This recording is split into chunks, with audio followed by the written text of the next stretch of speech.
Tuloy-tuloy ang dating ng mga biyahero sa Parañaque Integrated Terminal Exchange o PITEX sa bisperas ng Undas. Kumpara kahapon, nabawasan na mga pasahero ngayong gabi. At live mula sa PITEX sa frontline ng balitang yan, si Faith Del Mundo. Faith, kamusta naman ang dagsa ng tao dyan?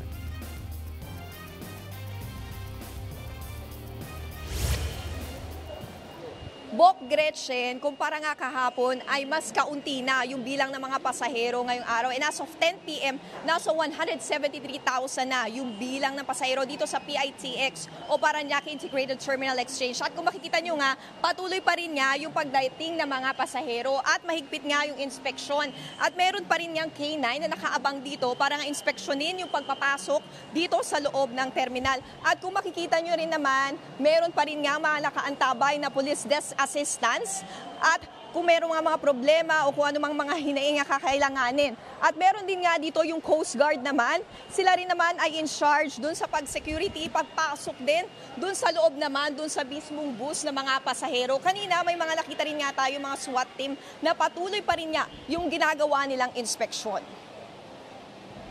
Marami pa rin ang mga humabol ng mga pasahero ngayong bisperas ng Undas. Si Mary Ann Paalbay may dala ng bulaklak para sa dadalawing lolo at lola sa sementeryo. Nagdala na ako ng bulaklak kasi para meron na akong ready.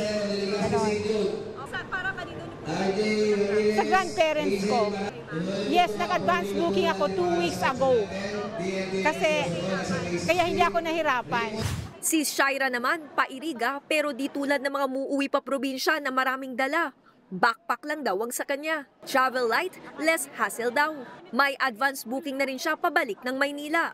Ayon sa pamunuan ng terminal, nauna na raw umuwi ang ibang biyahero kaya nabawasan na ang dumagsa ngayong gabi. Nakikita po natin yung iba po natin mga pasahero ay nakapag-travel na since Monday. And then syempre kagabi marami na pong nakapag-travel going to the provinces.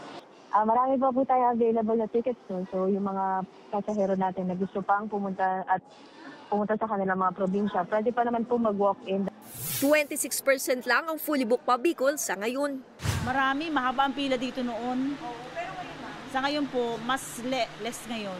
May mga bakante pa naman po at meron po kami mga extra buses din. Kanina, may mga nakumpiska pa ring mga ipinagbabawal na gamit. Patuloy naman ang paghigpit ng seguridad. Muli paalala na huwag nang magdala ng ipinagbabawal na matulis na bagay at flammable items. Bok Gretchen, patuloy pa nga ang paghigpit ng seguridad dito sa PITX at doon nga sa mga kapatid natin, sa mga pasahero na gustong humabol ay maaari pang humabol pa Undas at papunta nga sa kanilang mga probinsya dahil maluwag pa naman ang biyahe ngayon. Gretchen, Bok. Maraming salamat mula sa PITEX, Faith Del Mundo.